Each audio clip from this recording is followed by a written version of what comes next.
I am Ferdinand Marcos, and I am the President of the Republic of the Philippines. I stand today on behalf of 110 million Filipinos.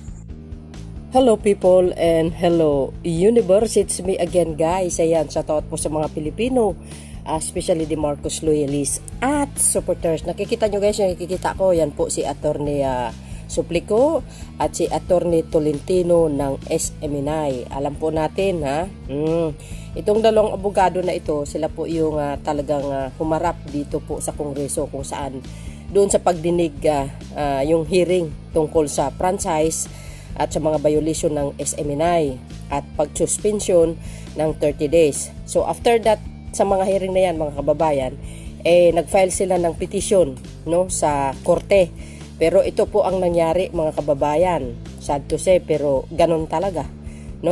Pero well, there's another chance naman siguro dahil abogado naman sila. Baka may paraan pa. Ay problema na nila yan. Kaya nga sabi ko, lagi tayong mag-iingat sa mga pinagsasabi natin sa social media. Dahil kasi yan guys, kung bakit na damay ang kumbaga naungkat itong mga violation ng SMNI. Alam nyo, isa lang masasabi ko, ang pinakapunot dulo nito kaya naungkat lahat yan dahil sa confidential fund ni Vice Presidente. So anyway, ito po yun, basahin po natin anong sinabi ng korte. Agay, mga besa. Sabi po guys ng Impact Leadership dito, Court of Appeals junk SMNI petition agay.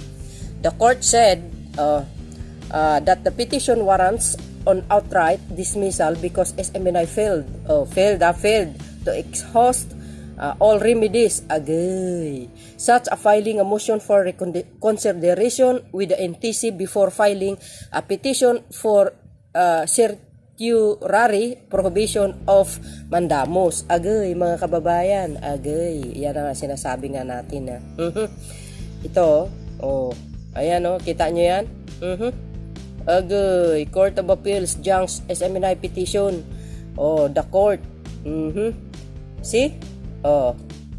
Junk na petition filed Sunshine Media Network International SMNI that sought to stop the 30 days suspension after issued by the National Telecommunication Commission, which is ang NTC, against the network for its alleged violation of its franchise term. Yan. Si Congressman Rograles talaga ang nagpupursige dito guys para sa suspension. Yung iba namang lawmakers gusto nilang ipasara, tanggalin ng franchise. So, ayan, nako po, nag-file sila ng petition for reconsideration dahil nga nagkaroon po ng 30 days suspension. Ayan, nako, ewan ko na lang. So, ganun pa man mga babayan, the another news is, nako, ito, mayroong isang senador mga kababayan. Kung dati ay itong nakaraan lang napanood ko yung isang post niya. Bula-bula daw sabi niya yung mga investment daw ni Pangulong Marcos Jr. Ngayon ba kumambyo mga kababayan? Sino nga ba ito? Panoorin nyo. Sino yan mga bes? Ayan po si dating Senator Lacson. Alam nyo naman mga kababayan matunog. Natatakbo uli sa pagka-senador. Ipakita ko sa inyo anong sinabi niya? Anong sabi niya mga kababayan? Agay, sabi ng BBM Youth Movement. Agay, parang kumambyo si Sera. Ping Lacson sumalodo sa magandang polisiya ni President Bongbong Marcos pagdating sa pagbibigay ng ayuda sa mga kapuspalad na Pilipino. Siyempre, natural, kakaiba yung Pangulo namin. Matalino, masipag, may malasakit, mapagmahal po yan. Super bait po yan dahil kahit binabato ng masamang salita yan, walang pakialam kasi hindi naman totoo. Ang sabi, dating katunggali ni PBBM sa pagkapangulo na si Ping Lacson, saludo sa magandang polisiya ni Presidente Bongbong Marcos. Ayan guys, patunay sa kanyang page. Basa nyo, isang saludo na pahayag ng isang pangulo ng bansa na matagal na dapat naging polisiya para sa pagbibigay ng ayuda sa mga kapuspalad Pilipino. Ping Lacson. So, ganun pa man mga kababayan. Sabi ko sa inyo mga dating mga ayaw sa Pangulong Marcos Jr. Anong ginawa ng Pangulo? Binabato siya ng hindi magaganda na pananalita. Anong sukli ni Pangulong Marcos Jr.? Yung kabaitan sa mga mamayang Pilipino, pagtutulong, malasakit, yung mga magagandang programa, 'di ba? Pag-aayos ng mga bawat kalsada sa bawat region, na lahat. Mahaba guys kung i-explain ko pa sa mga gusto niyang sa mga magagandang nangyayari ngayon sa Marcos administration. So yun, ano po ang masasabi nyo dito mga babayan? Comment lang po kayo dyan.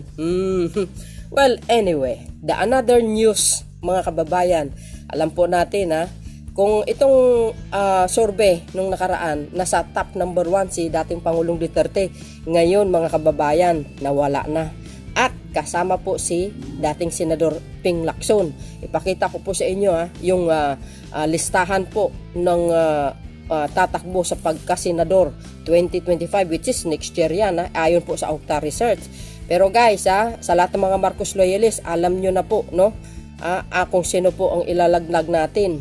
Pero so yun guys, nakikita ko, syempre Okta Research yan. Ito yung survey guys 2 days ago. 4th quarter ito guys sa mga senador na tatakbo next year. Mag-ingat kayo sa mga iboboto nyo. Dapat yung talagang yung makakatulong sa Pangulong Marcos Jr. Anong sabi? 4th quarter tugon ng masa nationwide survey on senatorial preferences for the 2025 election conducted by Okta Research December 10 to 14, 2023. Thank you for sharing. Yes, talagang i-sharing natin ito para makita ng lahat. Kasi tingnan nyo, number 1 na ngayon si Congressman Erwin Tulfo. Sabi ko sa inyo guys, nakikita nyo si dating Pangulong Duterte, wala. 'Di ba? Nawala po siya sa mga sa listahan. Number 1 kasi siya. Pero guys, katulad ng sinabi niya sa kanyang video na in-upload ko kahapon, pagod na po siya at matanda na. Hindi na po talaga siya tatakbo. Well, si dating Pangulong Duterte, mayroon naman siyang isang salita guys. Okay? So, tingnan nyo. 2025. So, yun guys, titingnan nyo. 2025 senatorial reference. Agay. Ano pong sinasabi?